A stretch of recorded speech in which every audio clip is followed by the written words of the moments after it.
YouTube, it's me, Ashley, a girl and her flowers, and welcome back to my channel. I know it's been a little while, or at least it feels like it's been a little while because I didn't do a video Thursday, but I had a crazy week. I went and saw a mental health specialist who said some things to me that kind of just really caught me off guard and kind of scared me a little, and I'm not ready to talk about it yet, but I will definitely talk about what that person said to me. I'm always being kind of given a new diagnosis or anything like that, or being given a hint of a new diagnosis is a really scary thing for me because I feel like I'm just now kind of containing the things that I do have going on. So to have something else thrown into the mix is just kind of nerve-wracking. But anyway, so I wanted to talk to you guys about, first, before I go into my rant, I want to talk to you guys about this new little, not a segment, because it's not really going to be so much on the channel unless we discuss that.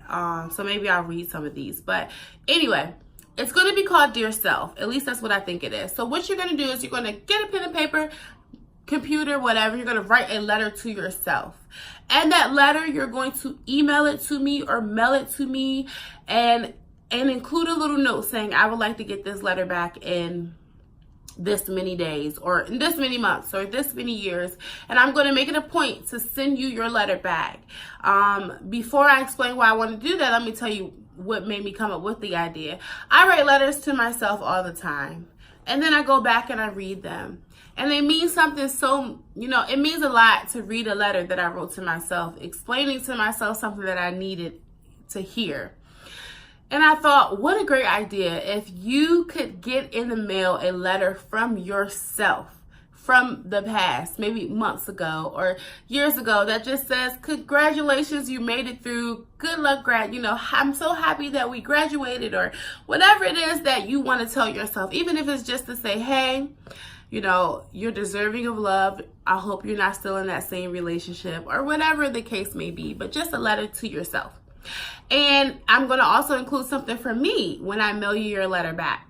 So if you're interested in having a letter written to yourself, by yourself, sent to me so that I can return it to you at the time in which you request, please comment down below or find me on Instagram, @agirlandherflowers_, and let's get this thing rolling. Or you can just send me an email if you want to email me the letter. It's agirlandherflowers@gmail.com.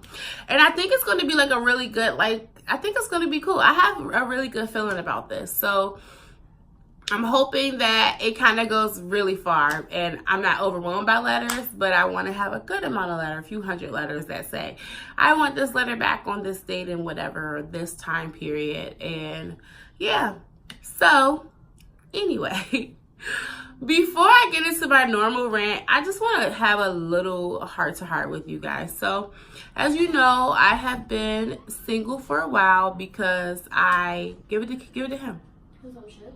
Yeah. I have been, can you shut my door, please? He wants some chips. I've been single for a while, and mostly because I had a really bad last relationship, and I didn't want to settle in another, relationship where I didn't feel the love in which I deserve.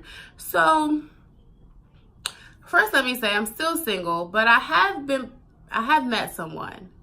And it's been kind of tough, you guys, because when you've been single for so long, I feel like you develop this very strong sense of independence. And so when you meet someone else, it's a tug and a push and pull in your spirit and your heart about what to do, what's appropriate, what's not appropriate. Because really for the longest time, I was just thinking I'm just going to be single, I'm gonna have a polygamous ceremony, and I'm gonna have another baby by myself, and I'm just gonna be by myself. And to think that that's possibly not a thing is just crazy to me. So that was my little heart-to-heart to you guys. So it's just it's very crazy. And plus, this person that I am seeing, it's very different for me. I wish I could tell you guys more. I wish I could, but I can't, because I can't. But anyway, let's get to our Sunday talk. And it's going to probably be a quick one, because yeah, It's kind of a topic that I've touched on before, but I just wanted to remind you guys that one candle loses nothing by lighting another. And being a negative part of someone's life doesn't make you any better. It doesn't make you feel better. It doesn't do anything for you but make you toxic inside, which is like my favorite word. Toxic inside. And is it worth it? So I'll give you an example because I love to give examples, and that is the ladder effect. So you're climbing up this ladder to get to your ultimate dream in life. And there are other people, it's a big ladder, that are climbing up this ladder too. Maybe their dream isn't the same as yours. Maybe it is the same as yours, but they're passing you or they're near you. Now you could stomp on their fingers to try to keep them from getting to your dream first or getting to the same goal that you have before, or you could extend a hand and lift up and help them climb up and be supportive of them. And then maybe one day when they're at the top of the ladder and they see you trying to climb up, they can extend a hand to you. But just remember that when you stomp on those fingers of people who are trying to climb up the ladder, just like you are, eventually they'll be above you, and they will be above you, because being a negative or being a hater or being this like foot stomper in life, it's not really going to help you climb the ladder any faster. If anything, more obstacles will be thrown in your way because you decided to become this dragging force to other people. Then you're going to be dragged the same. So just keep in mind that if you want to be a foot stomper and think that I got to do what I got to do to get ahead, you might get to the top first before some people, but you're not going to be able to truly enjoy and experience, because you're going to have left all these negative imprints around you. And like I said, when those people end up above you, which the ladder never ends, it should be constant climbing. There should never be I reach my goal, I'm done. You need to keep on climbing. So eventually when those people get above you, they're going to step on your fingers, and it's not worth it. So just like your mama told you, if you don't have anything nice to say, then say nothing at all. If you don't want to support someone, then you don't have to support them. But you don't have to drag them down, because that's not going to bring you up. If anything, just keep quiet. Silence. And silence is it's the loudest scream, is what I saw somewhere. Silence is the loudest scream. You don't have to be a part of their journey in any way, shape, or form. But to be a negative impact on that, to be a finger stomper, or whatever it is that you want to call it, that does nothing for you. And you know, at all. And hopefully for them, it's going to make them stronger, because my fingers have been stomped on along this journey, and will continue to be stomped on along this journey. But all it does is make me crack my knuckles, wrap my fingers, and climb harder and climb faster and look for alternate routes and look for things that you weren't able to see because you were too busy looking around beneath you, seeing who you could drag down, looking beside you, seeing who you could yank off the ladder. And it's done nothing for you but bring you down, and you hadn't even noticed. So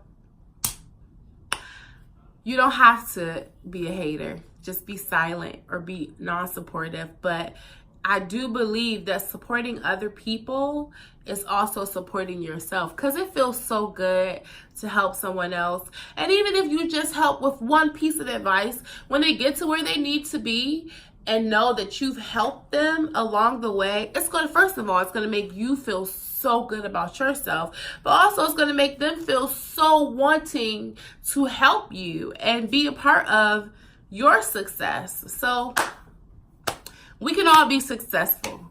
It doesn't have to be just one of us. And that is it for today. I don't know if you guys noticed, because I have a new phone, so it's a little clearer, so I'll be able to do some more videos out. And I bought a car, so I'll be able to do stuff. I booked my boudoir shoot already. It's going to be August 9th, and I'm getting pictures taken this month. So that's really exciting, and I'm looking forward to kind of seeing pictures of me in this newer body. And I see my endocrinologist next week. So next week's videos, I'm definitely going to talk to you guys about, oh, my phone needs to charge. I'm definitely going to talk to you guys about what my endocrinologist said and some of the things that I'm going to talk about with her and him, because it's two. with them both. And just, yeah, that's it. I have definitely missed talking to you guys.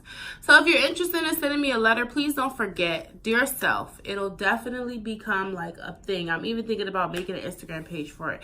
But until then, a girl and her flowers _ will do, or a girl and her flowers at gmail.com is good enough. And that's it. So please don't forget to like, comment, share, and subscribe. And until next time, mwah.